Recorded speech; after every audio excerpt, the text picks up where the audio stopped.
Trek all the time. Tears for miles, with jokes and wild, don't forget our impeccable style. It's forever music. It's forever music. Listen up, the doctor's in. Grab the penicillin, cause your beats are sick and your head will stick. It's exporter music. Listen up, the doctor's in. Grab the penicillin, cause your beats are sick and your head will stick. It's exporter music. Exporter music. Exporter music. She's so fine with killer rhymes, thinks the Star Trek all the time. Till us for miles, the jokes are wild, don't forget her impeccable style. She's so fine with killer rhymes, thinks the Star Trek all the time. Till us for miles, the jokes are wild, don't forget her impeccable style. Exporter music.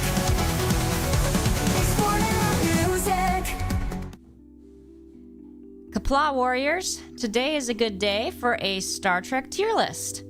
So, this is ranking every Star Trek Next Generation episode, part 1. I don't think I'm gonna do all 7 seasons today. It depends on like how quickly I do it. So we'll see.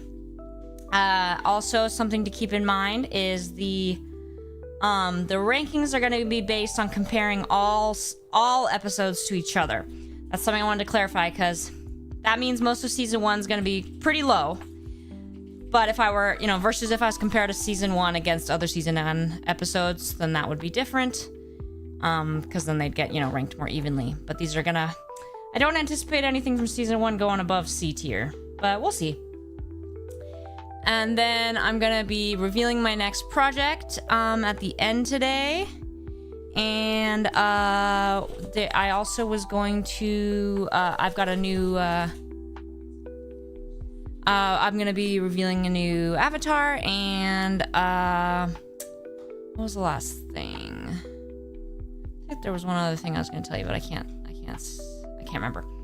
So, yes. Here we go with the new avatar. It's Sami! Chief Medical Officer, maybe? I don't know. Science Officer, that'd be good too. Like I said, I like, Jadzia Dax has got some cool qualifications. I'd like to have the same degrees as her. And then, yeah, so... starting with season 1 of TNG. One reason I probably won't get through all of them is each season has like, I think every season has more than 20 episodes, and there's 7 seasons, so that's like way too many. And it depends on how long I spend on each episode too.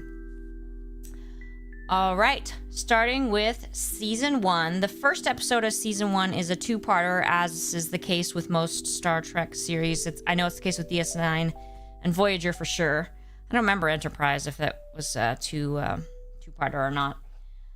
So it starts with Encounter at Farpoint, this episode's a big deal because it was the first of the bringing back of Star Trek after, the original series back in the 60s, and they'd had the movies, but aside from that, this was like the first, revamping of the series. And season 1 and 2, I believe, 1 for sure was made with Gene Roddenberry. I can't remember if he died before season 2 or not. And you are going to watch DM or you're not? I'm a little confused. Yes, this episode is like reintroducing. There's a lot of quality issues in this episode, like really weird lighting. Like there's like a stark difference in season 1 in general, besides compared to other seasons. But like episode 1 most of all, there's just like really weird lighting and weird movement and stuff. The color's weird. Counselor Troy and others are wearing, in this episode at least, they are wearing some of the little mini dresses like Uhura wore. You only see those, I think, in season 1 pretty much. They show some men wearing them too. So I think that was their way of being like, hey guys, it's the late 80s now, and we now men also wear mini dresses. So yeah, Counselor Troy wears that. One of the only times she wears a uniform until later on. And her intro is like super weird. She's like, well, she's not weird until later when Riker comes along. So, yeah, they have the whole thing where they're introducing the ship, they're introducing all the characters. Wesley's irritating right away. They're really formal too. In this episode, like weirdly formal compared to later in the series. And then they're trying to like introduce all the personality traits and stuff too. One thing that's notable about season 1, and especially this episode, is Data does smile, which is weird. Data's kind of weird in season 1 in general. They really hadn't figured out his character yet. And then they introduced the whole, Wesley's he's a wunderkind. And then Q, they start right off with Q. Clearly Gene Roddenberry loved Q. So Q is in this episode, it's just really something. Tasha is of course introduced as well. I am not a fan of Tasha because her character is so poorly written, because she's supposed to be the chief of security, but she's like wildly emotionally unstable. She's like a hothead. It's like, isn't that the opposite of who you'd want in charge of security? Like, she needs to keep her cool, not lose her shit. So Encounter at Farpoint, I would put it in F tier, but I feel like it deserves at least D tier, given that like this was when everything started. So it gets a little bit more. It gets more leeway on being so shaky because it was the first one. So I'm gonna put it at D tier. But yeah, my favorite though in the first episode is when Riker. I think it's part 2. Riker and Troy encounter each other. She's like, this is when Marina Sirtis had her weird accent, and it's okay to call it a weird accent because it's actually a made-up accent that she created. It's not her natural accent. She created it for the character, which really didn't work out because no other Betazoid does it. She's like, do you remember when I taught you anxiety? And it's like super weird, and like she and Riker are able to like telepathically communicate, which is like never done again, so it's pretty weird. Oh boy, episode 2, The Naked Now. Some crazy shit on this one. So it's apparently like a remake of an original series episode, but the cure they need is slightly different. It's like a space intoxication, so everybody gets drunk, including Data. Not literally drunk, but the effects of drunkenness. Including Data and Wesley, and it's passed through like touch, I guess. And then Tasha gets all horny and has sex with Data, which right off the bat, they're just answering the question about Data. He's fully functional. They inform us. He's trained in a variety of styles of pleasuring. So apparently Data, like Dr. Sung wanted to make sure he was also like a geisha / like prostitute or something. I don't know what that's about. So The Naked Now is awful. The weirdest thing about it is like, it's like none of the actors have actually ever experienced being drunk, because the way they act is shocking. Like, I would imagine that Patrick Stewart hates this episode, like that it exists, because his acting in it is so bizarre. It is so bizarre. It's worth a watch because it's hilarious how bad it is. You're just like, what the hell? So that's an F tier. Code of Honor. Pretty much all of the actors have apologized for this episode even getting made. Code of Honor is when they are getting a vaccine they need. They're trading for it with this other planet, which is basically portrayed as like a racist version of Africa, sort of.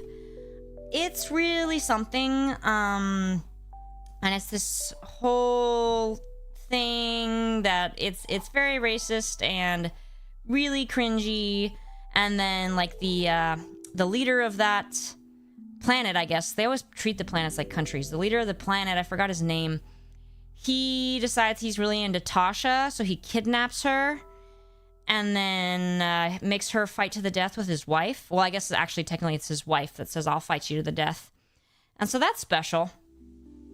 And just the whole thing is really something. There's a funny line where they're like, all of the weapons are small, as though they were designed for women. And it's like, oh, okay.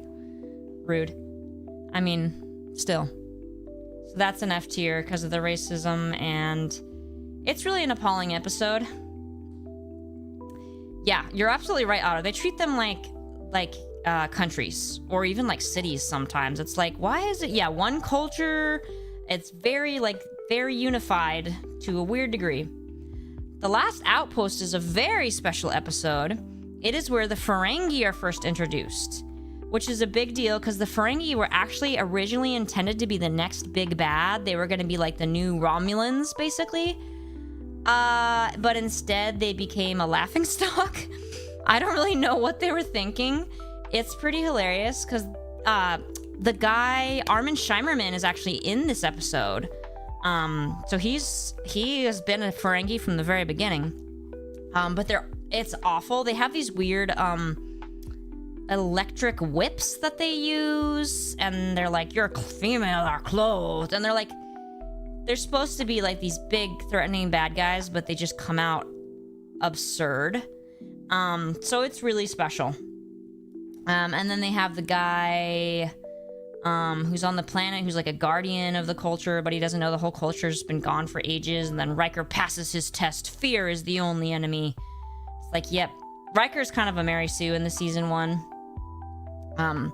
They want Riker to be like, he's kind of supposed to be like Kirk because he's supposed to be like a hot playboy, but then also like good at everything. So I don't know what they were going for. Last Outpost. I'm trying to figure out a way to have these not all be in F tier. I'll put it in D tier because it introduced the Ferengi. Where no one has gone before. I did not see that yet, Milkman. I'll take a look. Where no one has gone before is when they have this guy, Kaczynski, who's really snotty and obnoxious, and he comes on. So there's like 3 different chief engineers in season 1. It's very weird. He does play the trombone. So they have like 3 chief engineers in season 1. It's really weird. One of them is in this episode, the guy, like, reddish hair, the beard. I think he's also supposed to be the chief. They have so many, like, upper-ranking engineers in season 1. It's so weird. And, so they have the Traveler. He's from Tau Alpha Ceti. And we don't really know anything about him, but it turns out he can, like, control warp fields and, like, time and space, sort of. So then he accidentally takes them too far because he gets distracted flirting with Wesley. And takes them to the edge, like he takes them to where like time and thought and space are all one. And like Picard sees his grandma, and they all have to focus their thoughts on the Traveler, on his mission, on his general well-being to help themselves get back home. And then Counselor Troy's like, I'm feeling such feelings of, you know, warmth. It's quite wonderful, or something like that. And you're like, oh, okay. But this Traveler does come back 2 more times. Yes, 2 more times in the future. What am I thinking here with? It's not great, but it's not that bad. I feel like it's a pretty standard. I'd put that in C tier, maybe. Like, the one part that always makes me laugh really hard is when he asks Kaczynski to go to the trolls, and Kaczynski goes, "You need me?" And he's like, it's the weirdest thing. Anybody know what I'm talking about? But this one's like, it's not a good, I wouldn't say it's a good episode, but it's like, it's not terrible like the DNF tier ones. Yeah, you're totally right, Otter. Let's see, this one is Lonely. Oh, I hate this episode, Lonely Among Us. This one is so funny.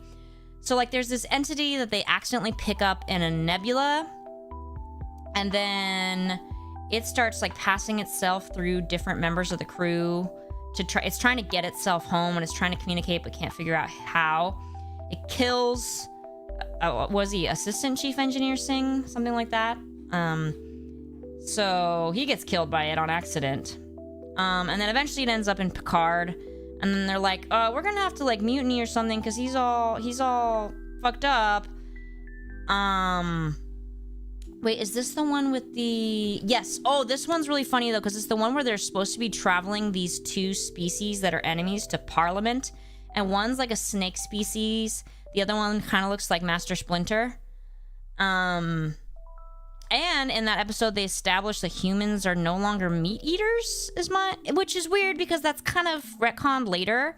But he's like, we no longer enslave animals for da da da. So it's like implied that they're like vegan or vegetarian, but unclear. I would assume that they just have, you know, like, what are they doing these days where they just like are 3D printing meat and shit?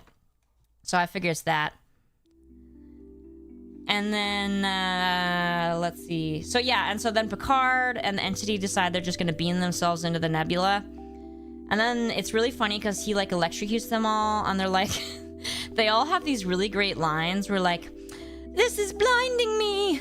And then he's like, Captain, I'll help you if you'll let me. Where is he? And it's like, it's a pretty great scene. Yeah, I think you're right, Turtle. I think it's like, it's, oh my god, replicated meat. I think you're right. So yeah, that scene I love because it's just so stupid. Thinking if this is a C or a D.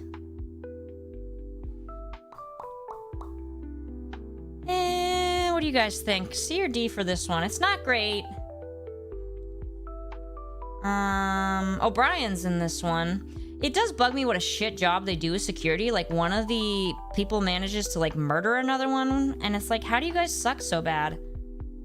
Tasha, you suck. Do better. I'll put it C tier.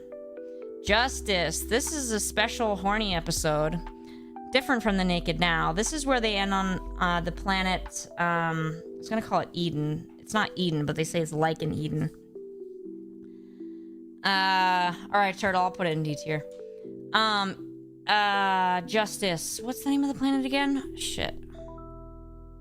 That's gonna bug me. So these people are basically exactly like humans in every way, except they just love sex. Well, humans love sex, but they are very open about it. They just, you know, like, have sex, whatever, in public. And they wear these outfits where you see way too much. If you'd like to go back and watch, you can see a lot of the man's equipment, is what I will say, in those little white cloth outfits. The women too, but in the man, it's really quite jarring. And, yeah. So, this episode drives me freaking insane. Because Wesley, so what they didn't know, they're like, this planet is like super peaceful, it's in Eden. And then they're like, well, Natasha reviews the laws, and she's like, yeah, it's cool.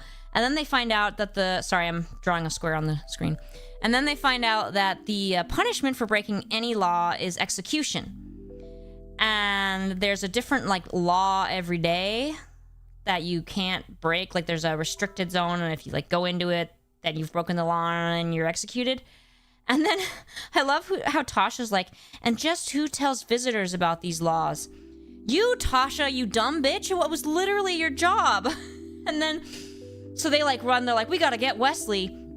No, Wesley's a jackass, and he's already stomped all over their plants and broken shit. And then he's like, it's okay, I'm fine. And like, yeah, well, you broke shit, Wesley. And then they're gonna execute Wesley, and then I love when Riker's like, Tasha, I thought you reviewed their laws. And she's like, yes, but they said nothing about punishment. And it's like, okay, but you also didn't tell them what the laws were. So this episode drives me insane. And then Mary Sue Riker is really the one who saves the day, because Picard comes down and he's, you know, he does his diplomacy speech shit, but then Riker's like, since when is justice ever as simple as a rule book? And then there's this, like, this people on a ship that are worshipped as gods by the Edo. That's it. That's why I kept thinking it was Eden. The Edo, really creative. And but they're not really a god sort. They're kind of like Q. So I'm gonna put this in F tier because that episode drives me fucking crazy. Pisses me off. Plus the balls that you're forced to see. That's just unfortunate. The battle. So this is, again, they're trying to be like, Ferengi, you're super scary, you guys. And this is when they introduced the whole Daemon thing, which, like, barely exists in TNG. I mean, in DS9 and Voyager, but it, like, they try to... Again, they're trying to establish the Ferengi in Season 1, so they create Daemons, who are essentially, like, captains. And Daemon Bach is pissed because at what he calls the Battle of Maxia, Picard destroyed a ship that his son was captaining, or at least on. But he destroyed it because it attacked him unprovoked, then refused to identify itself, and then that's where Captain Picard's old ship, the Stargazer, they had to abandon it. It was this whole thing. Picard created the Picard maneuver that's studied in textbooks of the Academy now. Anyone here besides me and the sapling turtle? Just wondering. And so then Picard is like a big deal. He's in textbooks with his Picard maneuver. He's like legendary for this thing. But then Bough is pissed, so he wants revenge. So he's like, hey, look what I found drifting around space. Here's your old ship, the Stargazer. I'll give it back to you. Picard's having headaches, which is like a big deal because headaches don't happen in the future. And so Crusher's like, a headache? What? And then eventually you find out Picard's being like mind controlled with this special thing because he's trying to Bough altered records to try to make Picard look like he was the villain. And then he so he tries to mind control Picard into destroying the Enterprise, I think is what he was going for. So yeah, it's this whole thing. I'll put this one at C tier. I feel like it's not that bad.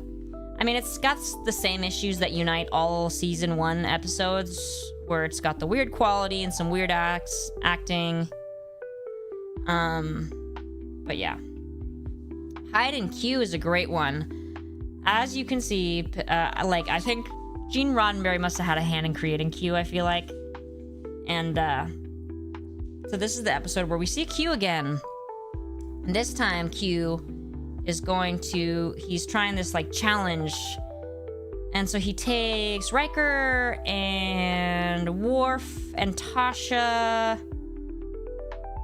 and I think Data, and he takes him to this other planet. But it's so funny because can you guys see in the image that the sky is green? They were too lazy to like do anything about this, so like the sky on this planet that they go to with Q is just green screen. It's so funny. And then like Tasha gets sent back to the ship in a penalty box, and she's like crying and panicking. She has some of the weirdest lines here. She says, "It sounds strange, but it definitely isn't."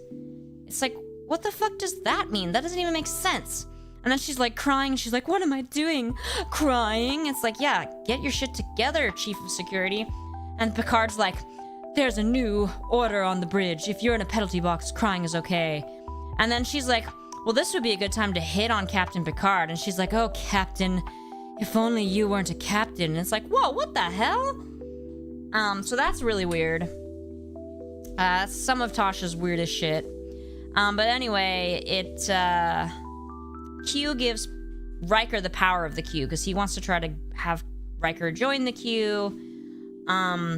It's got some great acting by Jonathan Frakes. And I mean that /S great acting, because yeah, when he's laughing, it's like, dude, have you ever laughed before?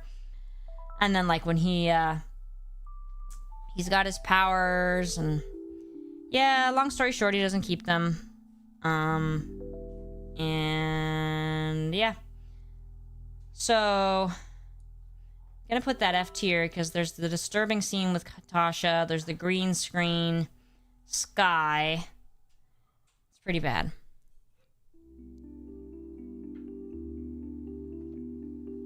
Sorry, I needed a sip of water. Anyway. Next is Haven. This is the one where Lwaxana Troi is introduced. Wife of Gene Roddenberry, by the way. Majel Barrett.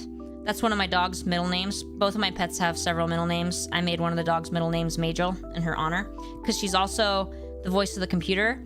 Not in all of season 1, but eventually she becomes the voice of computer for all Star Trek. They even recorded her voice so she could be for all time. Yes, you're correct, Otter. That is the one where she tries to initiate some feisty Klingon sex with some growling and throwing and such. Biting, that's an important part of it. So Haven is when supposedly, oh my god, Troi, Deanna Troi has an arranged marriage. Her parents arranged a marriage for her. And she's like, okay, fine.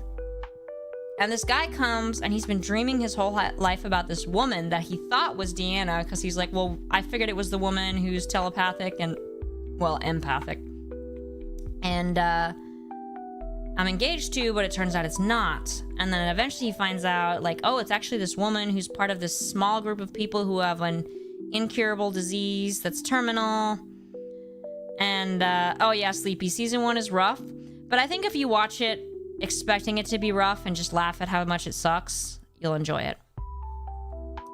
Because they were really going for more original series kind of style in the beginning, you know? Like Shatnering kind of stuff, and then it gets much better.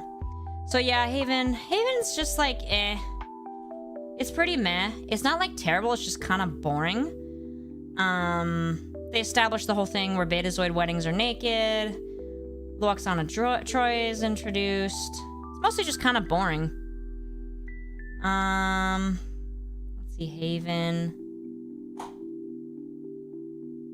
I'll give it C because it introduces Majel Barrett, Okana Troy, who is in DS9 and... Was she on Voyager? No, why did I think she was on Voyager? She's never on Voyager. Damn, they should have had her on Voyager. She's in DS9 quite a bit, though. The Big Goodbye is the first real introduction of the holodeck. And this whole thing where, like, for a few seasons, Picard's thing he likes on the holodeck is this Dixon Hill, which is like a private eye thing. But it's like the first holodeck episode. And he's supposed to be meeting with this insect race and blah, blah, blah. And they go on the holodeck. And Crusher goes with him, and Data, and some guy who's introduced in this episode and never seen again, because he's like into 20th century history or some shit. Oh, there's a reused extra on here. The guy in here who plays like the mob boss. He's also in DS9, the one where Quark is getting into selling weapons. So yeah, this episode's like fine. It gets more into the holodeck, which is cool, but it's not particularly exciting. Put it as C tier. Datalore. So this is when they introduced lore, and she's emulating the hooker. Yeah. Datalore, so they go to the planet that Data was from, and they find Lore there, who's another version of Data that was made first, but he's evil, and he's got daddy issues. And then you find out that Lore is the one who actually basically brought about the destruction of the planet that they were from, because he communicated with this the crystalline entity, and so the people evacuated and some of them died. Laura comes back numerous times. They won't listen to Wesley in this episode. They say, "Shut up, Wesley," which I think most of them are thinking a lot of the time. But this time they actually say it. Laura's what happens, yeah. So, I mean, it's a pretty solid episode. One of my favorite lines is, the troublesome little man-child. I love that line.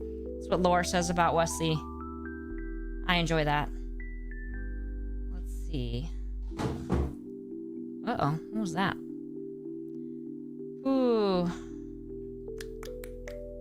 feel like this one could almost go in B tier. I'm gonna go with C tier, though. Angel 1. This is when they go to the planet that's a matriarchy. What? I know, Otter, that's one of my favorite lines ever. The troublesome little man-child. So Angel 1 is this female-dominated planet, and it's the first time we see Riker inappropriately sleep with someone, because he decides he's has some sexual relations with the leader of the planet. There's not really a lot to say about this episode. It's just like there's some like minor conflict. Again, it's like not terrible, not very exciting. Typical Riker inappropriateness. Where he's like, yeah. Is she? I always thought she wasn't very pretty, but then this one's called, what the hell does that say? 11001001. So this is the one with the Binars, who are never shown again. This one's really special. The Binars are supposed to be like updating the software, but then all of a sudden there's like a red alert. Everybody leaves except for Riker and Picard, who are on the holodeck. The Binars arranged for them to be there. Well, technically Picard wasn't supposed to be part of it, but they wanted Riker there so that he could help them with their shit. And they create this like super duper holodeck thing for Riker. It's a jazz club. And they create Minuet, who Riker is super, super, super sexually attracted to more than anyone ever in his life. So he gets like stuck there with her, and then turns out the Binars need their planet saved. I can't remember what their problem was, but Riker and Picard save them and all is well. But then at the end of the episode, Riker goes back to the holodeck and Minuet's not there anymore. And he's devastated. His life is ruined. I'm gonna put this one...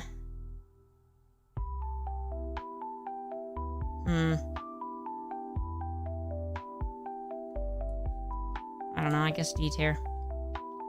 Too short a season is when this guy, they have an admiral come, he's super old, they're trying to free some hostages on this planet he worked on years ago.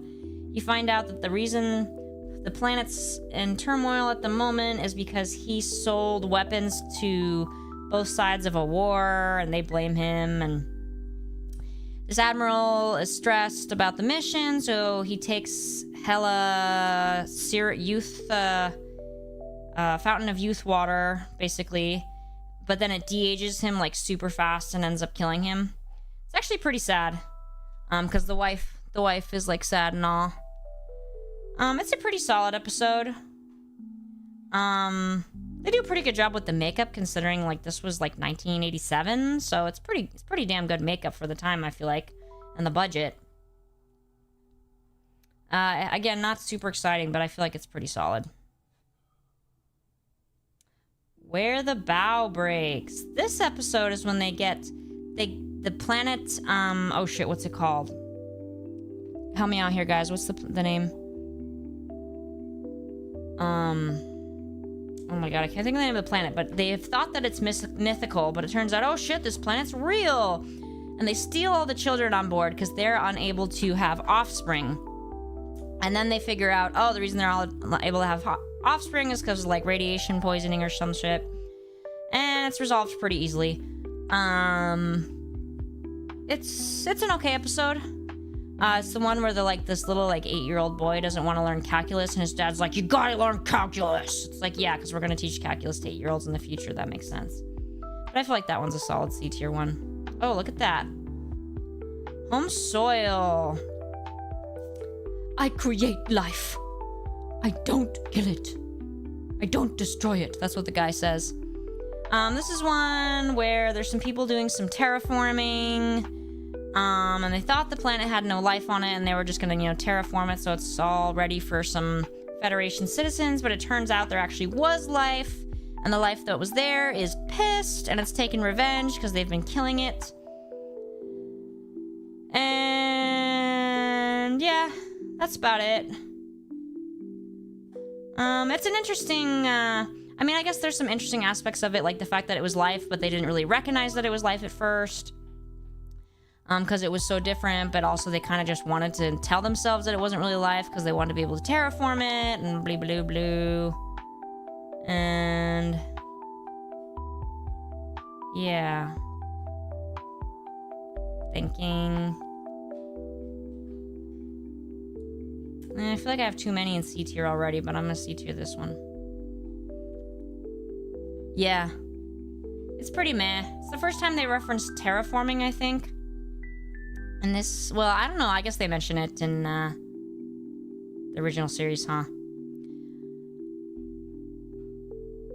Yeah, you're right, Otter.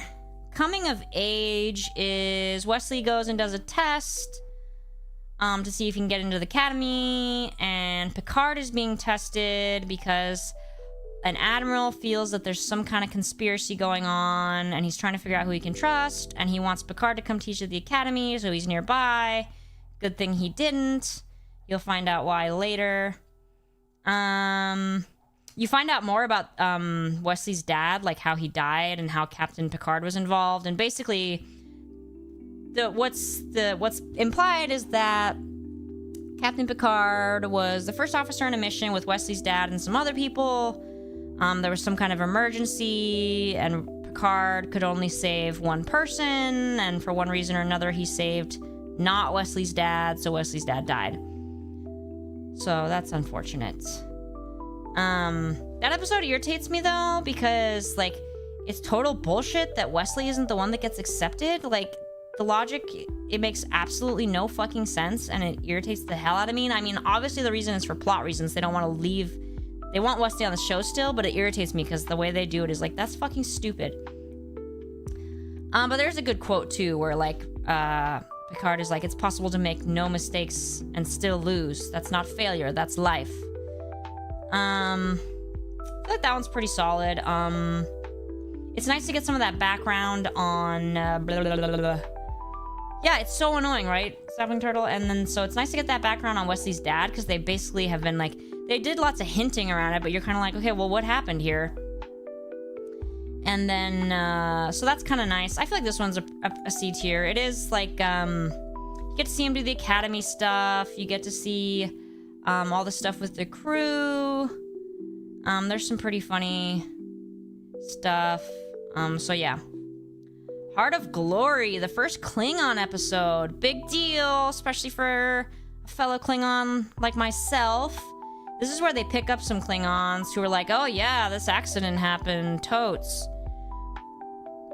In the series, they never explain it beyond that, Turtle, but I think they do in some like books or comics. I think that's as far as they ever go in the actual series. Heart of Glory, these Klingons come on, and then it's stirring some feelings in Worf about like, I want battle. But then it turns out these Klingons are actually like wanted, and they're because they want to return to the old ways of being Klingons before they had their treaty, the treaty of oh my god, this is really important. Oh my god. The word is slipping from my brain, but I will remember. And, so, yep. And then it turns out we get to see the Klingons, like, death ritual, which is when they roar, basically. At this, when a Klingon dies, they, like, roar, and that's to warn that a warrior's coming. It, like, warns the afterlife, I guess. It's not really heaven. Yes, that's right, Prodigal Son. It is this episode. And you see it happen again. Worf does it when Jadzia dies in... spoiler, sorry guys. In DS9, he does it. So that's cool. And then they're like, oh my gosh, is Worf going to be loyal to us or to the Klingons? Then he's loyal to the Federation, of course. And then he's that ends up being the one to, like, save the day. And so it's pretty cool. Ooh... I almost would put that B tier. Like, it's not great quality, but it's pretty great to introduce the Klingons and all, and start to really get into them. Arsenal of Freedom. This episode pisses me off to the max. So, throughout the course of this episode, we have sent off the ship the captain, the first officer, the second officer, the chief of security, and the chief medical officer.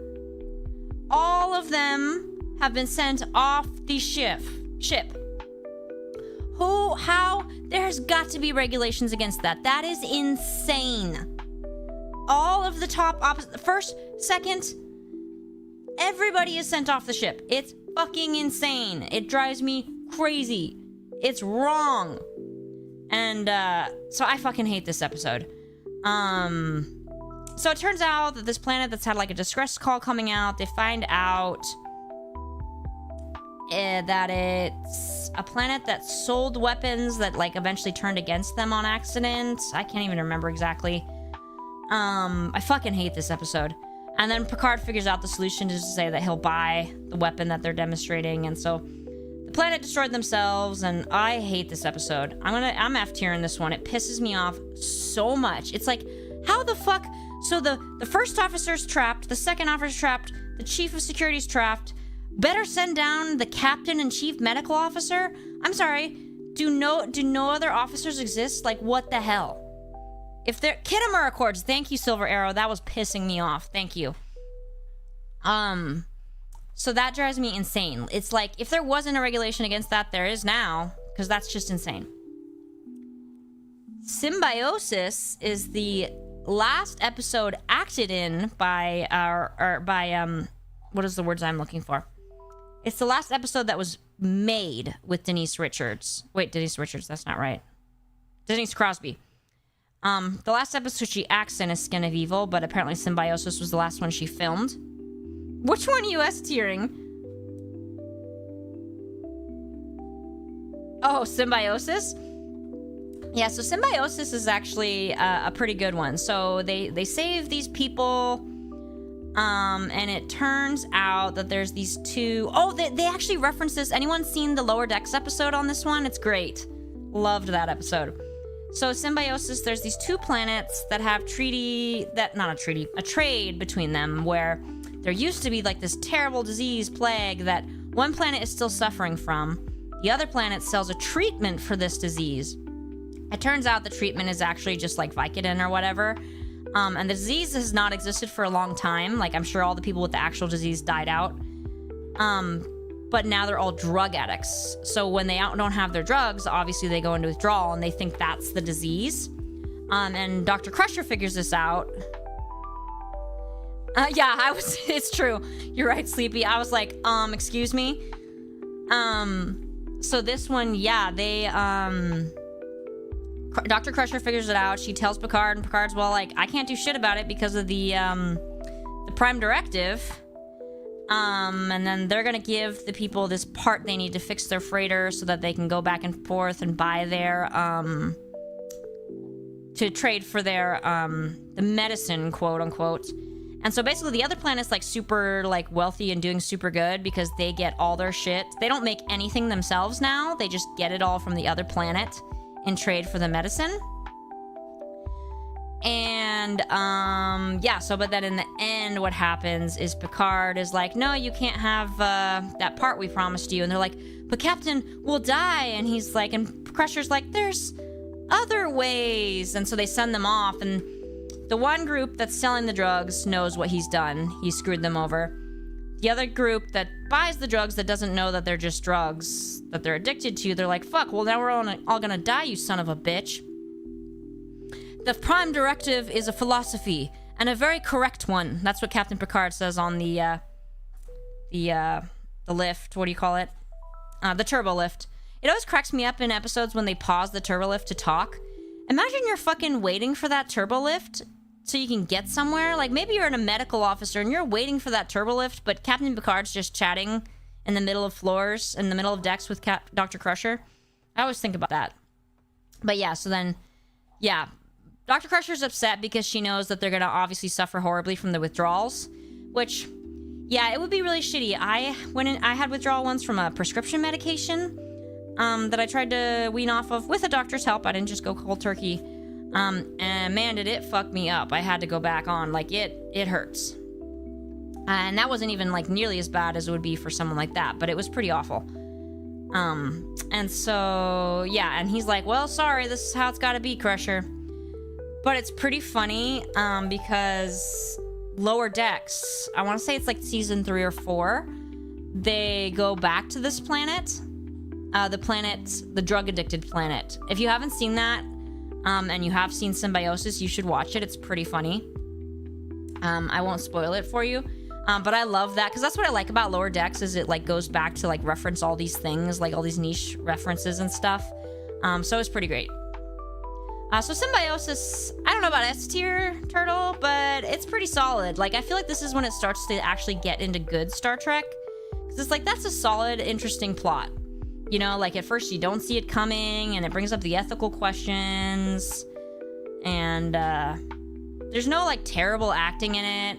I'll put it A tier, Turtle. I'll do that. I can't justify S tier, because I'm comparing it to, like, my favorite episode is Lower Decks or Measure of a Man. So I'll give you A tier.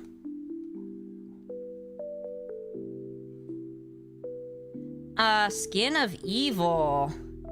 So this, it brings about the death of Tasha. And, Yeah, I definitely understand why she wanted to leave the show. Her character was just terribly written. So I really can't blame her. And I think she probably was like, I cannot just keep doing this forever. Yeah, exactly. I agree, Turtle. It's a solid episode, but there are some that are really good. So, Skin of Evil, there's this guy that's a pile of tar. He's a pond of tar, and he kills Tasha. And Riker gets sucked up into him, but he's fine. They're trying to rescue Troy from a shuttle crash. Tasha gets killed. It's pretty amazing, too. Like, they were so eager to kill her off because they kill her before it's even the end of the episode. They kill her before the end of the season.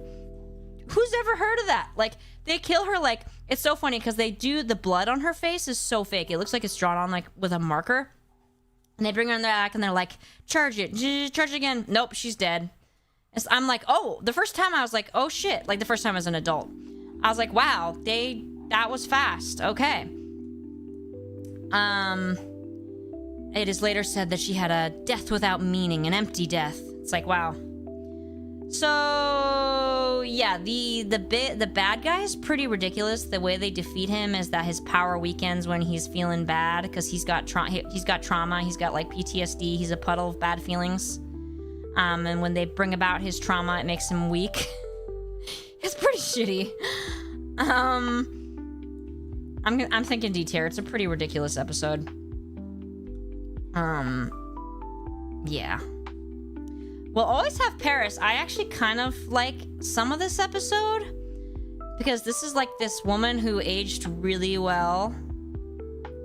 I know, right? Prodigal Son, it happened so fast. You're like, oh shit, she's like actually dead. That was fast. We'll always have Paris. They bring back this woman who, like, I hope I look as good as her at that age. Like, she looks fantastic. And apparently she was like Captain Picard's old flame that he ghosted her basically. Because he was going off to the academy and was too sad. Just a second, I'll be right back.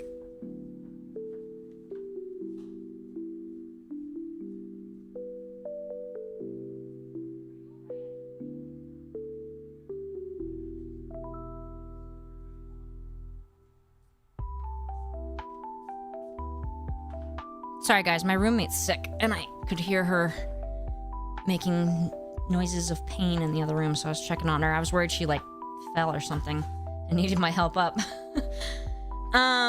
So yes, and so this was like his old beau that he ghosted because it was too painful to say goodbye. And she's actually, I think she's pretty great. She's way better than Dr. Crusher. I like her. She's married, so apparently she likes really great men. She's like, you know, she likes these fancy thinkers because she's married to this guy who's like a time scientist guy. And he's accidentally like created like multiple, like, what is it that he did? Like multiple dimensions or shit. And, yeah, the husband's acting is pretty shitty. But, overall, I kind of like this episode because I liked a little bit of like exploration of Picard's character because they definitely explore him more as a person here. You know, she's like, I think the real reason you left is because you were afraid I would make you ordinary or something like that. And, or that a life with me would make you ordinary. Yeah, he broke time, basically. And you end up with, like, the multiple Datas, and they're like, which one of us is real? It's me! And, like, Data fixes it. So I actually kind of like this episode. Oh, that's right. The episode starts with the, like, repeat thing. Picard's fencing, and it does, like, the repeat. That's right. Sorry, Darth. Anyway, so, I kind of like this one. I hope I look like that lady. Because she's got to be like her 40s, right? I feel like she looks really good. Maybe she's younger than I think she is, though. So, I don't know. I feel like that's a pretty good episode. I'll put a B tier. Conspiracy. So, this is the conspiracy I referenced earlier with the Admiral. So, this episode... they end up having to go back to Earth, to the Academy, because some kind of, like, conspiracy is happening. turns out that all of the like admirals and shit have been taken over by this horrifying parasite creature that like enters through their mouth, and then like it like controls them, and you can see a little thingy sticking out the end. Apparently this episode was actually controversial at the time, because in the end when they destroy the creature, it's kind of graphic, and apparently it was considered too graphic for the time period. And yeah, Sapling Turtle, maybe it's just her implied age though, maybe that's why she looks so good. So like, yeah, it was controversial for the time. It's super gross, and horrifying with the whole bug parasite thing. It's not great. Plus they implied that like, oh, it was like a homing thing. Yeah, the man's skull, exactly, Otter. So like apparently it was considered, I think especially for the time, because I don't think they showed stuff that exactly for the 80s, it was very intense. Nowadays that's just like ordinary, but at the time I think they even like didn't show it. Like some channels wouldn't show it because it was considered like way too much. I don't love this episode. It's okay. Riker eating maggots. I'm gonna D-tier this one. It's fine. The Neutral Zone. This one, last episode of season 1. Big deal because it's a big deal for 2 reasons. One, the Romulans come. They literally say, we're back. Also, I swear to God, one of the Romulans is played by Mark Alimo, who plays Gul Dukat, the Gavote. I'm pretty sure one of them is played by him.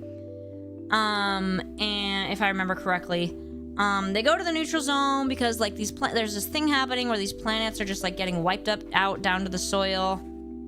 I could have sworn he ate the maggots, Turtle. I guess he just faked that he was going to.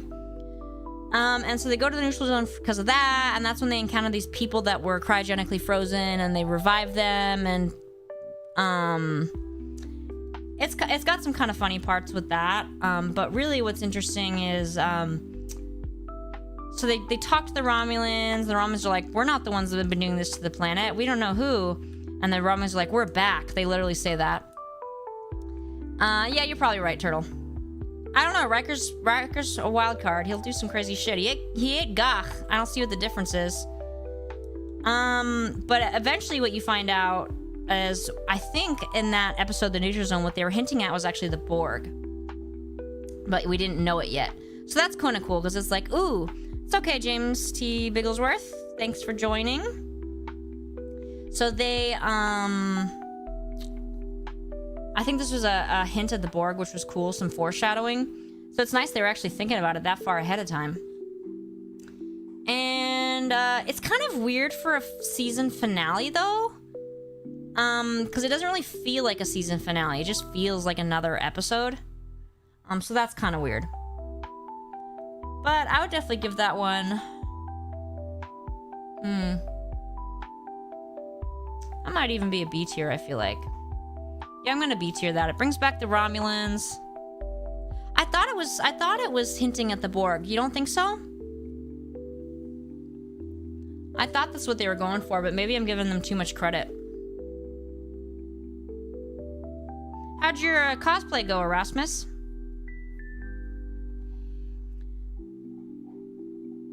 Season 2 starts off by pissing me off because Dr. Crusher is now gone.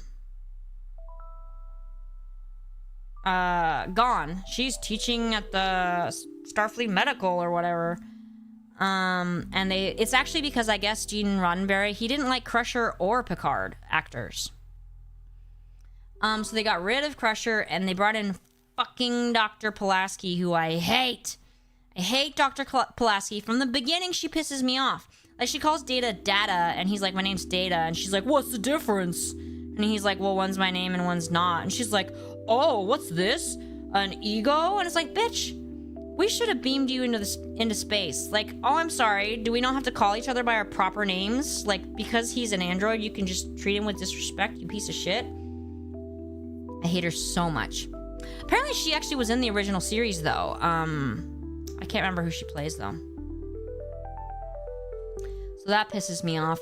And then season 1, yeah, I mean, episode 1 of season 2 is wild because Deanna Troi gets impregnated by an entity in her sleep. And yeah, it really didn't work. She gets impregnated by an entity in her sleep, which is fucking horrifying. I feel like men had to have written this because they don't realize like how horrifying that is. And then she's preggers, and she's pregnant super fast. She like basically instantly goes to full pregnancy. She gives birth with no pain, and then the child grows up super fast, blah blah blah. Turns out his whole thing is that they're another species and they wanted to get to experience being a human, blah blah, you know, learn about them by being one of them. And I'm like, well, you did not experience being a human. You just like spent one day as a super fast growing child, so not sure how that works here. Yeah, she was super fine with it. She names him after her father. She's like, nah, that's cool. It's so fucking weird. Because it's like, you didn't experience being a human at all. You were a human for like 24 hours, and you went through an entire like lifespan in that time. Like, what? I hate it. I hate that episode. I'm F-tiering that. They introduced Pulaski. I hate her. Where Silence has Lease, Nagilum. So they encounter this being that, I guess it's kind of like a different. It's got like the equivalent power of Q, but like is like evil and wants to experiment on them. And it's fucking hideous looking. Apparently, he's trying to look like a human, but it's disturbing. Yeah, and then they're just like, well, okay, well, if you're gonna experiment on us, then we're gonna go ahead and just self-destruct ourselves, and then they don't, and I'm F-tiering that one. That one sucks too. Elementary Dear Data. Now this episode,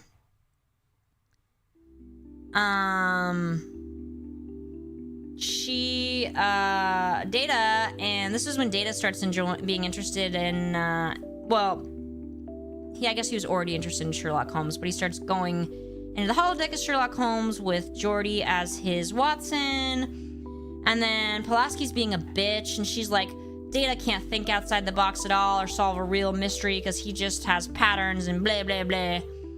But yeah, so then they accidentally create a sentient holodeck character of Moriarty. This is a pretty good episode though, because poor Moriarty is like basically sentient, but he's stuck on the holodeck, and he's like, you guys need to get me off the holodeck, you motherfuckers. And Picard's like, I don't know how to do that. So we'll just store you for a while and hopefully we'll get you out. I think it's a pretty good episode.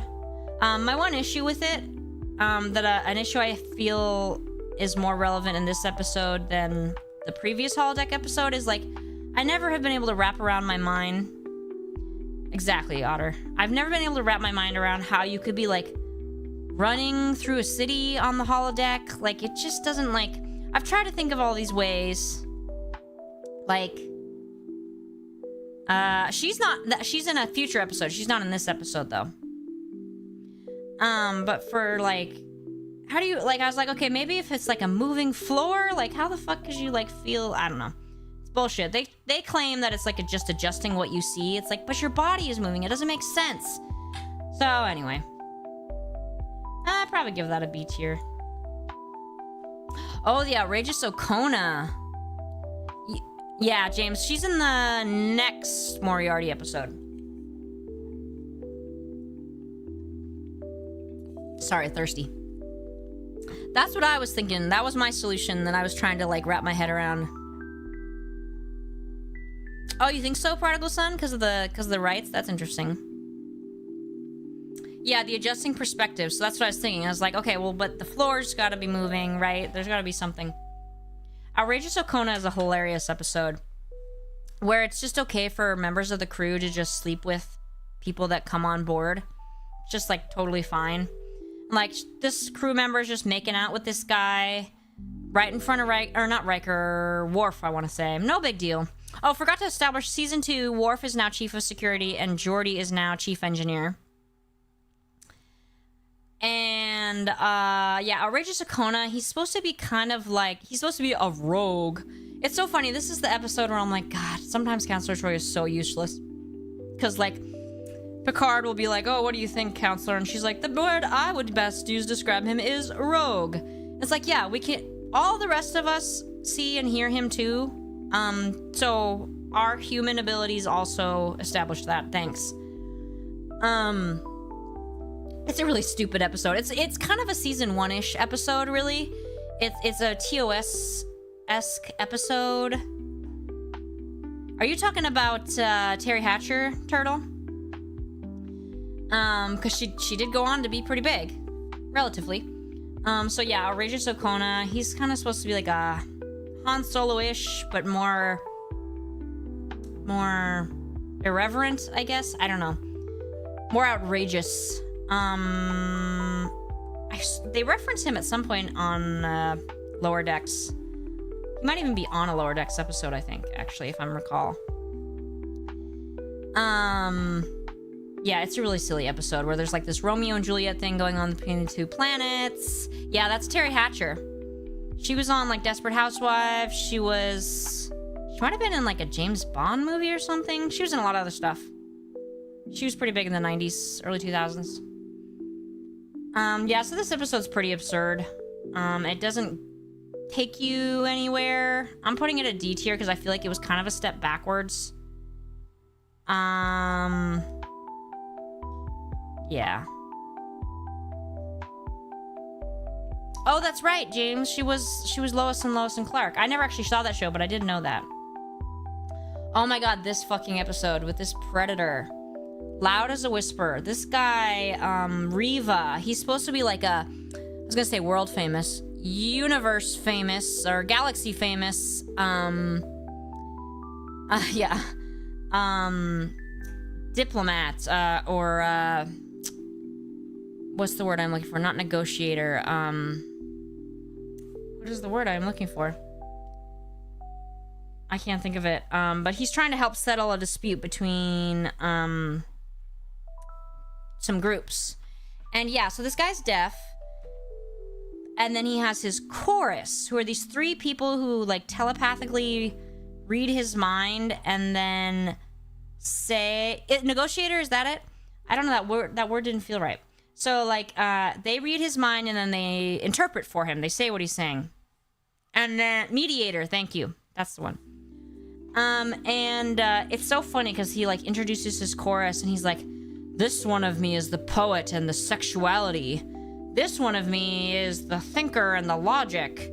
And then this one of me is, what does he say? Like, that which binds them together. And it's like... So from, like, the very first second, he's hitting on Counselor Troy. Like, not at all subtly. It's so creepy. It's so creepy. It's just, like, the creepiest fucking thing ever. It's very, like, predatory. It's not, like, just, like, playful flirtation or casually showing an interest. It's like, dude, are you gonna murder me? And then, yeah, he shows this very creepy, intense interest in her. And then in the episode, his people get killed and blah, blah, blah, blah. I hate this episode. I often skip it in my rewatch. I hate it. I'll give it a D, though. I don't feel like it's an F. It sucks, but I don't feel like it's an F. I just generally hate it, though. It's just so creepy, the way he hits on her. It's like...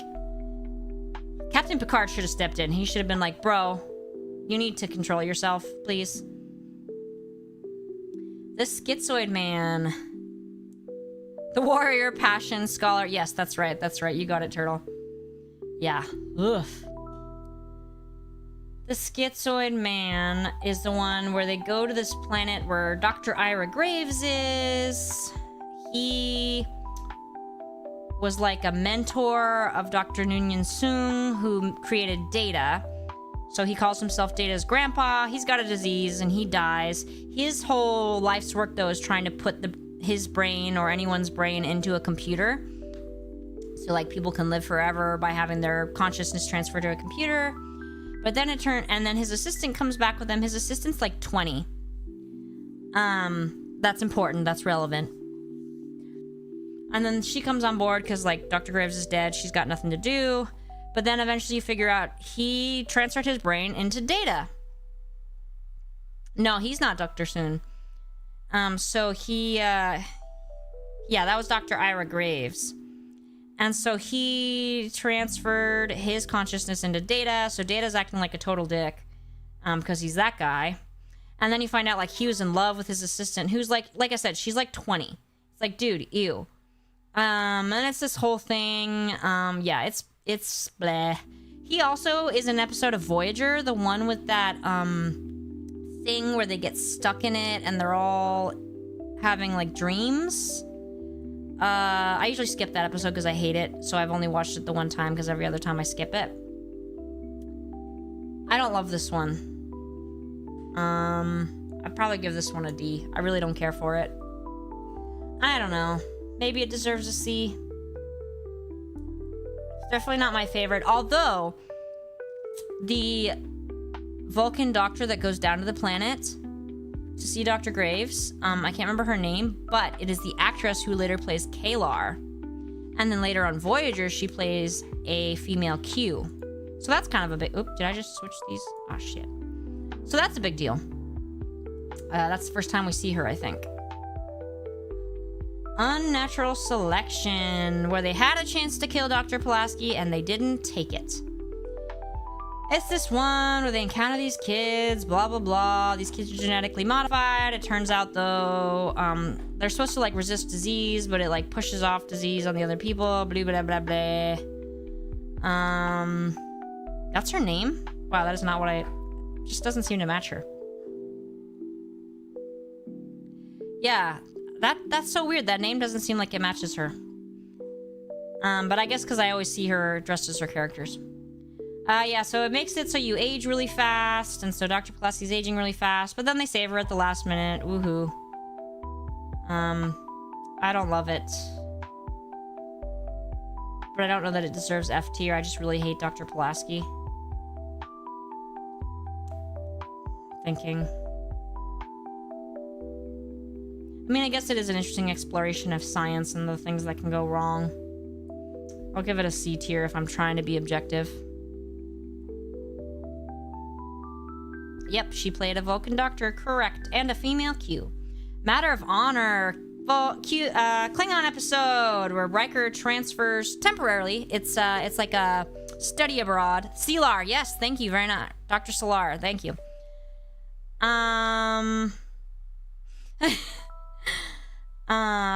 So he temporarily transfers to a Klingon ship.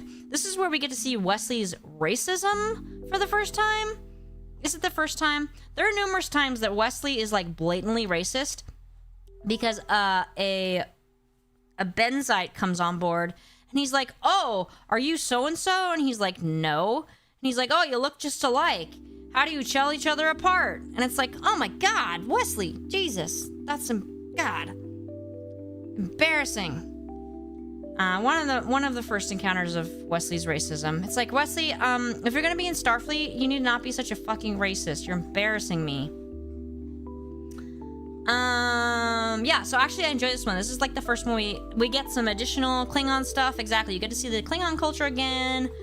You get to see, it's funny because Riker had practiced eating Klingon food on the Enterprise, but then when he goes to the Bough? No, that's from DS9. I can't remember what the name of the ship is, but he goes and he goes to eat the gach, but he doesn't know that gach is usually served live, so it's like live worms. And then the female Klingons are hitting on him, and he's like, "Which one of you am I gonna do, one or both?" And it's pretty good. It explores the culture, and it's a solid one. I would give this one a tier. I think it's a pretty solid episode, except for Wesley and his racistness. Damn it, Wesley. Measure of a Man. Man, I was thinking the other day, I was like, is that season 2? Measure of a Man. I'll summarize it, but it's going straight into S tier. Yeah, he has knowledge of the other cultures. Yeah, you're totally right, Turtle. He's just not very culturally competent or humble. He knows about them, but just is okay with racism. Yeah, it was a great episode. Measure of a Man, S tier. I will expand on that. This is one of my top 5, probably. This is one where this total dickhead, Commander Maddox, he wants to... His life's work has been cybernetics and trying to create another Data. So he comes and he's like, hey, I want to disassemble Data because that will answer some questions for me. Then I'll just reassemble him and create more.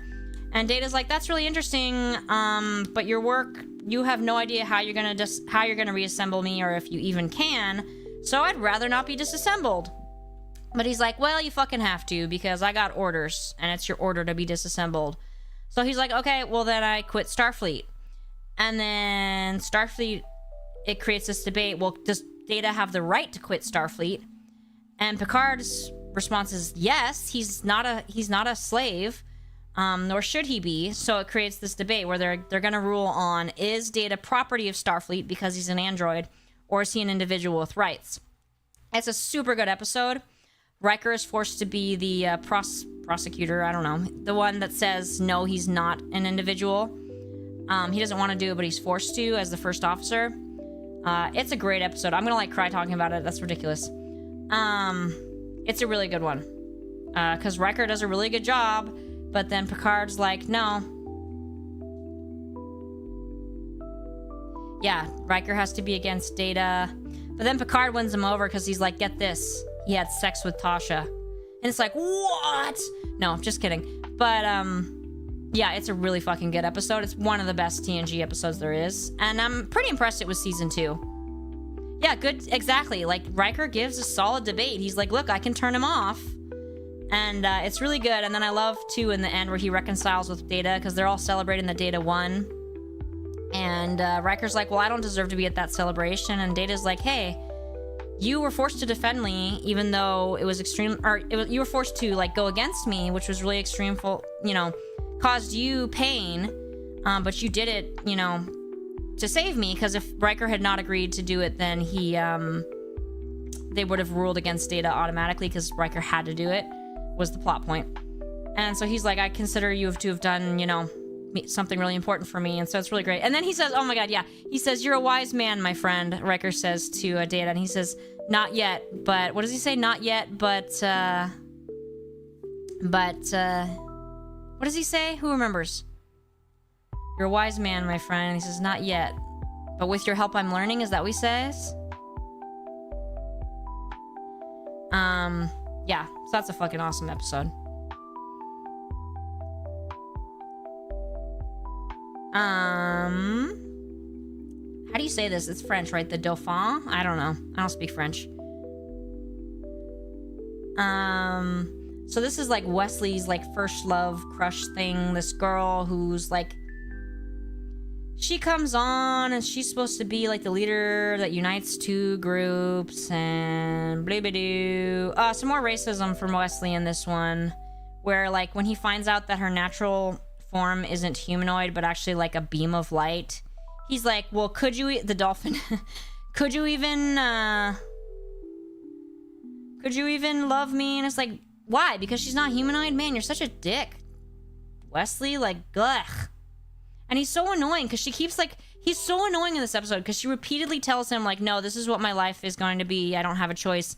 He's like, no, you can do anything you want. She's like, no, I literally can't because I have to go be the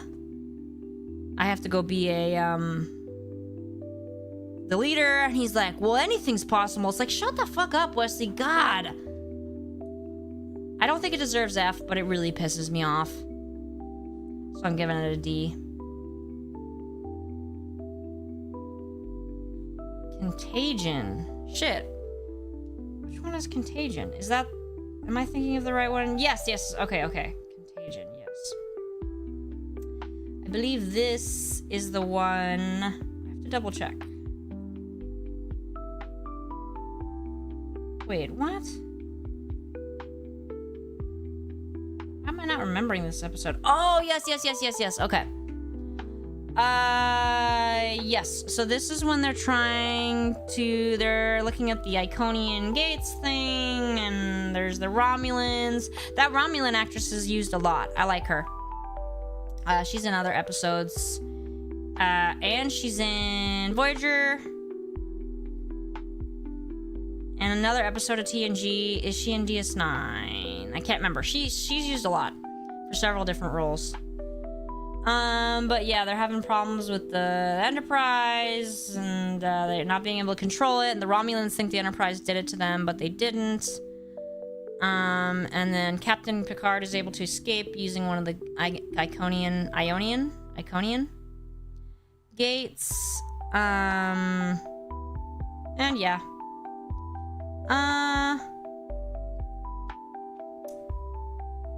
I feel like this deserves a C because I actually didn't remember it very well.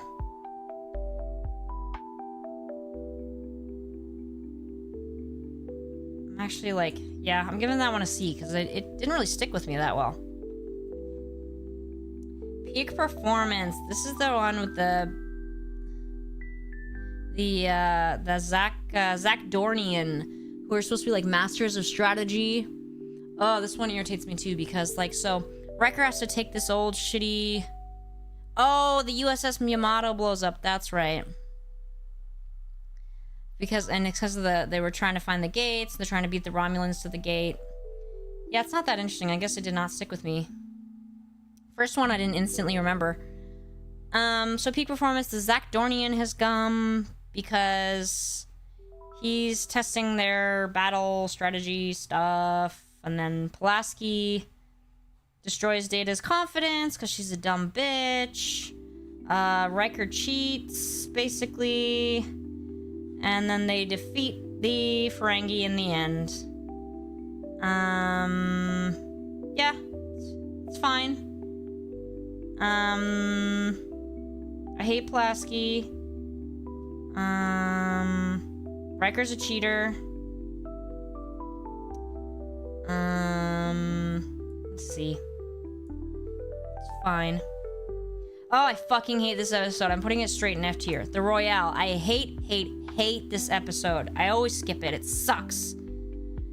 They get on this planet. It doesn't even make any fucking sense. Okay, wait. So it's this planet, and some American astronauts centuries earlier crash landed there with their book, and the aliens read the book and then created the planet, created the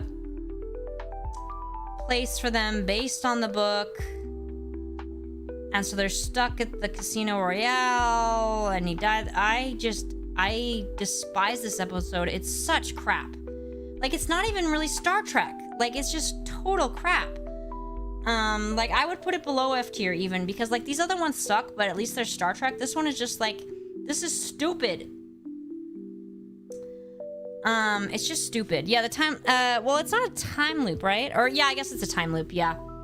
I hate it. I hate it, hate it, hate it. Time Squared is... I do not love this one either. It just kind of stresses me out, I guess. It's the one... Wait. Am I confusing it? Wait. Now my brain's... I'm confusing it with... Okay. I think I'm confusing it with another episode. Give me a second. Because there's two episodes... This is not that one. This is the one... Yeah, I'm confusing it with that other time loop episode. You know the one I'm talking about? Yeah, you're right, James. Okay. I'm getting it confused with the other time loop one with Riker's pips. That's not this one. Right? Yeah. It's because I skip this one, usually, because it stresses me out. Yes, so a second... they get this shuttle pod, and it has a second Picard who... He left the ship, because something was attacking them, and I think they thought it was attacking him. Excuse me. So he left the ship, but then the ship gets destroyed right in front of him. And it's, like, obviously very upsetting for Picard. Yeah, see, I'm getting those two mixed up. Thank you. Captain Fraser, yes, you got it. That's not this one. So yeah, I skip this one usually because I just don't like it. It's, yeah, they find the second Picard and they, like, send him back, and I don't really remember how it resolves. You guys might have to help me out with that one. I don't like it. Do other people like it? Thank you. Other people like this one?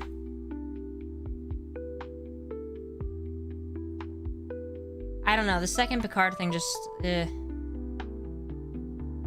I'm putting it in D tier. Maybe that's subjective, but I just don't like it. Oh, the Icarus factor actually pisses me off, too. This is the one with Riker's dad, Kyle Riker. Yeah, see, no one remembers this freaking episode. The Icarus factor, the reason it pisses me off is because his dad is, like, such a dick where he's like, I stuck around for 15 years. If that wasn't enough, too bad.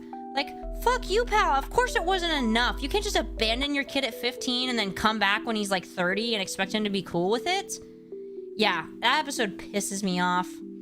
What do they call their martial arts that they do? The ultimate evolution of martial arts? Goju Roshu... What did they call it?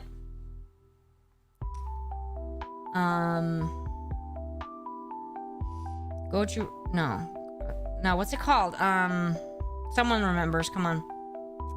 I would remember if I wasn't streaming. I always forget the name of things when I'm streaming. But yeah, I hate this because his dad... Ambujitsu. Yeah, that's it. You got it, James. Very nice. Yeah, it is bullshit. Wishtone. Oh, right. Is this the one with Worf's, pain sticks? Yeah, it's Worf's... The anniversary of Worf's, Worf's coming of age, or his, day of, what do you call it? See, when I stream, I forget everything. But a special Klingon thing, so they do the pain sticks. And I love it when they do the pain sticks and he's like, on the phone, he's like, thank you. So, yeah, the Icarus factor just pisses me off because his dad is such an asshole. Like, he was a terrible dad, and he's like, you barely knew your mother. You were in diapers when she died. Yeah, as though that wouldn't be traumatic, you stupid piece of shit. Dave Ascension, thank you. It's like, yeah, it doesn't matter if he was in diapers. He would still have some memory of his mother, and his mother still died. And he's like, you're the adult. Like, you were his dad. And he's like, oh, 15 years wasn't good enough. That's too bad. It's like, man, you suck. I wish he'd gotten killed in this episode. So yeah, that pisses me off. Pisses me off. If I'm being subjective, it's F tier. Oh, we also find out that he had, like, a romantic relationship with Dr. Pulaski. Ugh, I hate this episode. I'm F tiering it, I don't care. I hate it. Oh, pen pals with Sarjenka. So Worf had been having, like, a radio friendship, basically, with this girl on another planet that's suffering from volcanic instability and is gonna get destroyed. And then Prime Directive, blah blah blah. They decide to help them, and they save the planet. Sarjenka comes on the ship. She has really long fingers. She loves Data. And then Data has to say goodbye to her.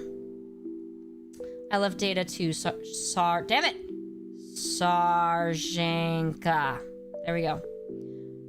I'll give it... I don't think it deserves a B tier, but it explores some questions of the Prime Directive, and, you know, I love Data. See Captain Picard on his horse, right? Q-hoo! As you guys were saying, this is the introduction of the Borg. This one's a big deal.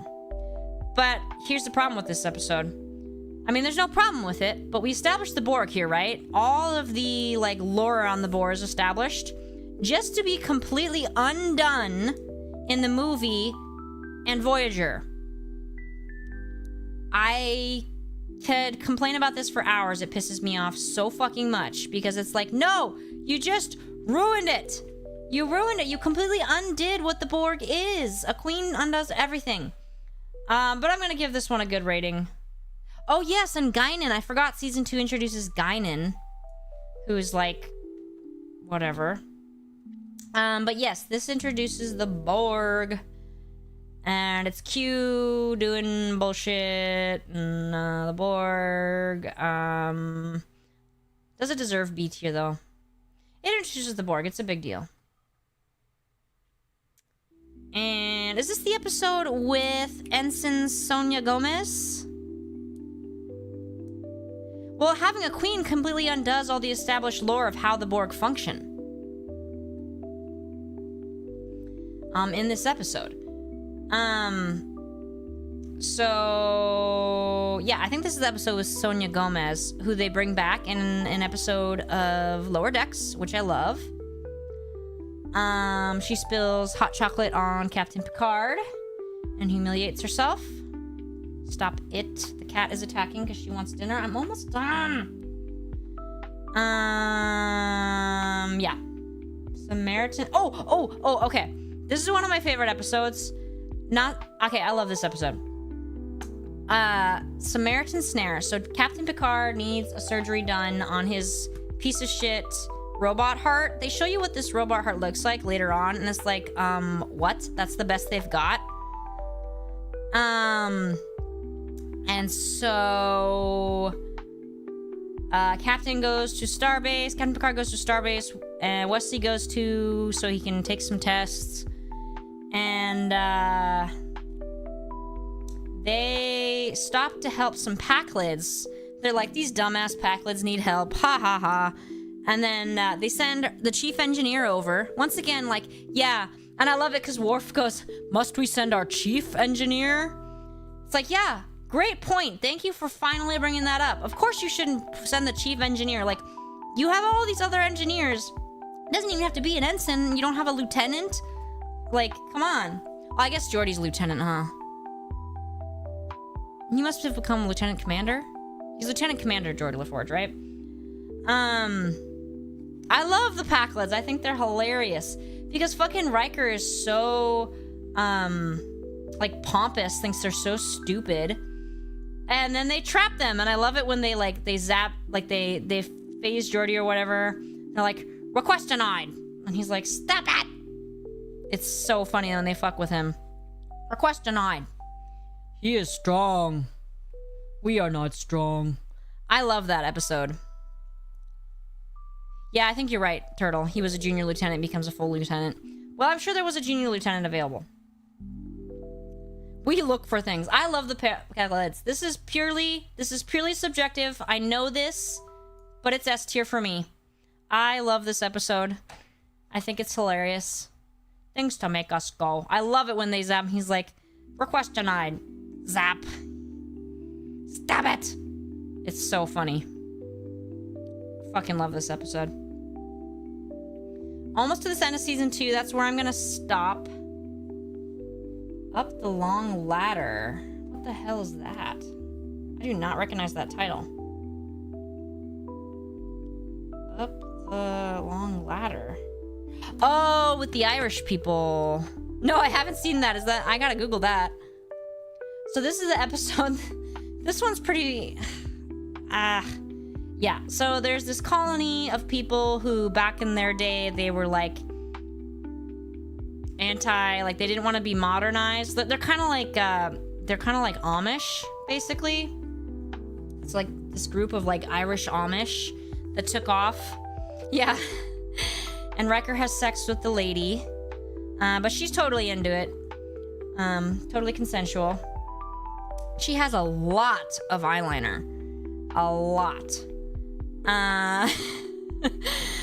And then it turns out there's this other colony that was like the sister colony to them, who's like the opposite of them, where they are super into modern stuff, and it turns out they're all clones.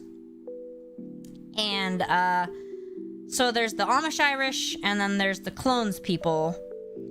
And but the clones have run out of, like, they don't have enough population to continue to sustain themselves because of replicative fading. So like, we just need some of your DNA, y'all. And they're like, yeah, no, you can't have my DNA. So then they try to steal the DNA, and they're like, yo, we said no. And, well, at least he was having sex with a person and not leaving a mess on the holodeck like usual. And then,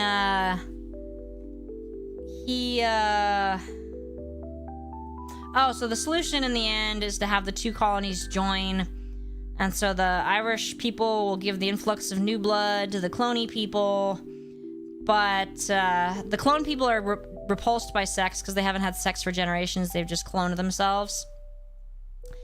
And then, wouldn't it make sense for them? Whatever. And then the peasant people are gonna have to get used to not monogamy for a while because they need a nice gene variety there. How would you have sex on the holodeck? Is that what you're talking about, James? So there's that. Is it a D or a C? It's not a great episode. It's not terrible.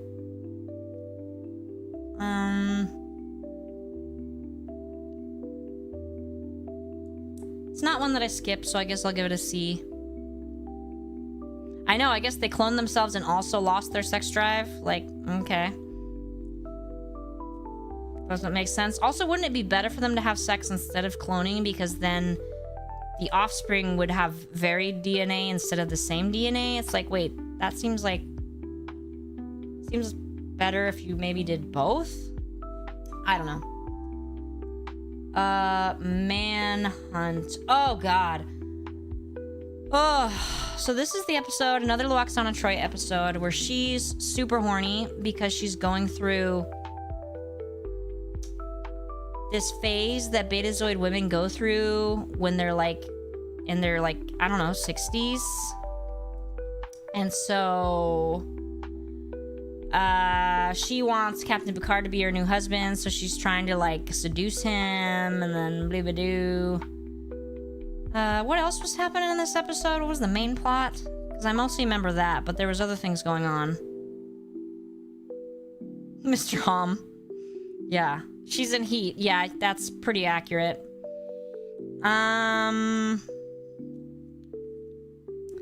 She was a goofy character. I'm trying to think. What was her... What else happened in this episode? I only remember that part, but there's some other larger plot, isn't there?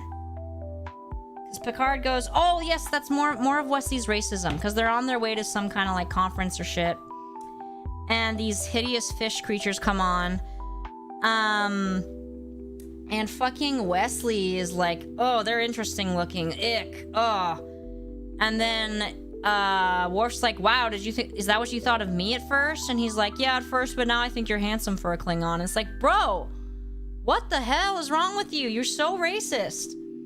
You can't be a racist like that and be in Starfleet. And yeah, I love how Troy is like, yeah, they're terrorists, you jackasses. I'm putting it in D. Maybe even F. Because the whole her trying to seduce him thing is like, no one wants that. The Emissary. Big deal here. Kalar. So I guess she was in the same season twice. Kalar, Worf's old flame. And she, yeah, they're dealing with these Klingons who are on a bird of prey who had been, like, frozen or whatever, and then they get activated and they think that the Federation and the Klingon Empire are still at war, so they're trying to figure out how to, like, be like, don't worry guys, we're not really at war anymore, we've got the Khitomer Accords. So they bring Kalar aboard to work on that. And Kalar and Worf have sex, which I have questions about, because they show the whole thing where she like bites his hand and all that, but it's like, does Klingon sex like involve a penis, or is it just the biting? Like, is it the biting? Like, I'm just curious, because that's all they ever really show. I assume it involves more. But anyway, it is an important episode. And I always liked Kalar.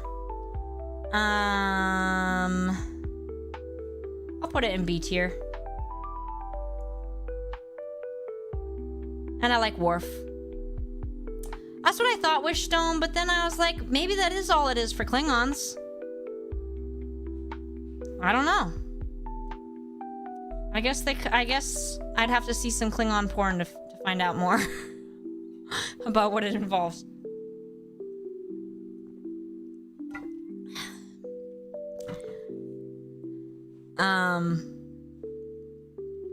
Worf's son Alexander, yes. We will get to that. I slap you into pregnancy. That's kind of what I thought. I mean, maybe he bites her hand and his saliva goes into her blood and that impregnates her. I don't know. Don't bite me. Yeah. Put your retainer on. Oh, man. This is the last episode of season 2, and that's where I'm going to end for today. If you guys really want a great conversation, I don't know if I can do this on YouTube, but we can talk about my thoughts on Odo and sex. I have a lot of thoughts on that. Shades of Grey. Awful last episode. Awful. Awful, awful. It is the last episode, though, right? Yeah. Final episode of season 2. It's total crap. It's basically just a clip episode. And, like, Riker's gotten, like, poisoned by this plant. And then they're like, what are they doing? They're like fucking with his emotions and his memories because that like affects the plant. And then Troy's like, this is the kind of memories he's having. This kind. She's like, oh, he's having horny memories right now. That's literally part of it. Was it a writer strike? Is that what it was? Oh, that explains it. Because it's so weird for a season finale, right? And then they figure out that if they give him that the thing that destroys the plant is like, was it bad memories that does it? So yeah, it sucks. It's total shit. No, peak performance already. I already did peak performance. It is in season 2, yeah. So that one, that's F tier for sure. That episode is total crap. So, yep. That is that. PTSD comes in to save the day. Yes, it fights disease. So good news for me. I have CPTSD, so I'm gonna live forever. An anime reference. What are you referring to, James? No worries, Matryoshka.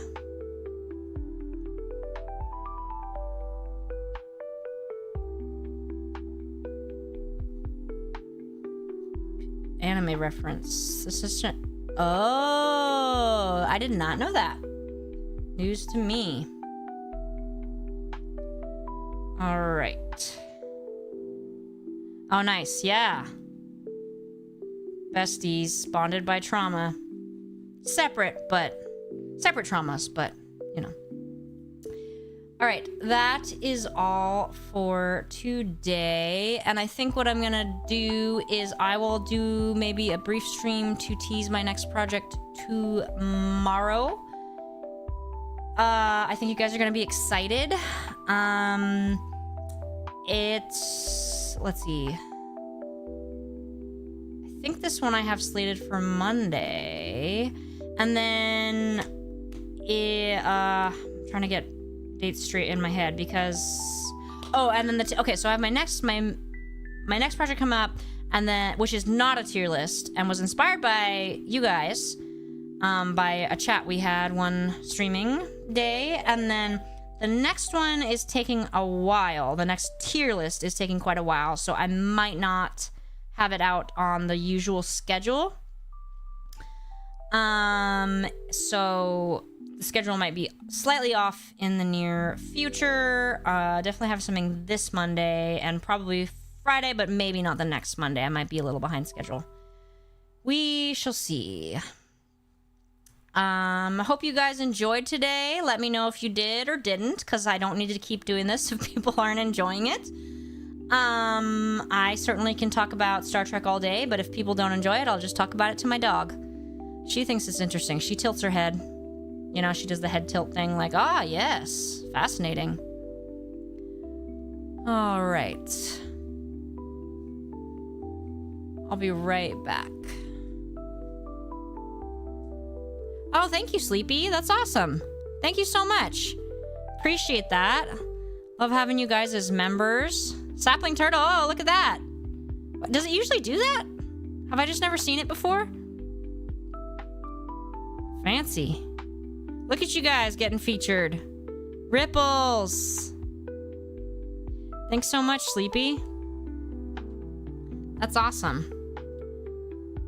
Always excited for new members. Helps me keep streaming. As long as I know people are enjoying it, I'll keep doing it, you know? Don't want to be talking to myself. I can do that without streaming.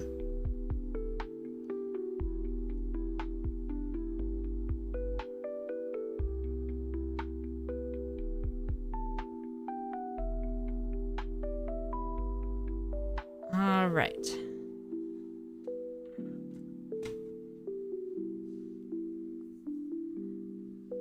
Excellent. At least I know you'll be listening, Wishstone. Oh, thank you, Matryoshka. That's good to know. Because, you know, the Nikkei content's great, but sometimes it's nice to branch out. I also started a new game that I might stream one of these days. It's Echoes of the Plum Grove. And it's basically like a what do you call it? It's like Stardew Valley, kind of, but it's set in, like, colonial America. It's colonial United States, I should say. So it's different in that way, and also you can kill people. So that's interesting. I haven't tried that yet. We'll see if I do. You can go get a death cake from the witch doctor. And, I might have to try it, though, because the options for, like, bachelors are really shitty. All the good men are married, so I might have to kill their wife in the game. I did not finish Subnautica. I'm scared too, because I don't want to go deeper. It's frightening. I feel like it could be a really good cozy game if it just stays in the shallow waters, but I am scared to try going deeper. It frightens me. I appreciate that, Darth. I really do. Because, you know, it is nice. I have other interests. And so it's nice if people are interested in hearing about other stuff. But I also don't want to, like, if people aren't interested, I don't want to do that. Yeah, Prodigal Son, so far I like it. It's different. It's got several factors that, like, make it different. So the fact that it's, like, colonial, it's got death of people, you age, and then you become one of your offspring. And so, like, you continue to age and build the town. It's got, like, a Paper Mario animation style. So it's pretty fun. All right, y'all, have a great rest of your weekend, and I'll let you know when I'm gonna be able to preview that. Did I call him Particle Son? I meant to say Prodigal, but maybe my pronunciation wasn't good. And, yeah, talk to you guys soon.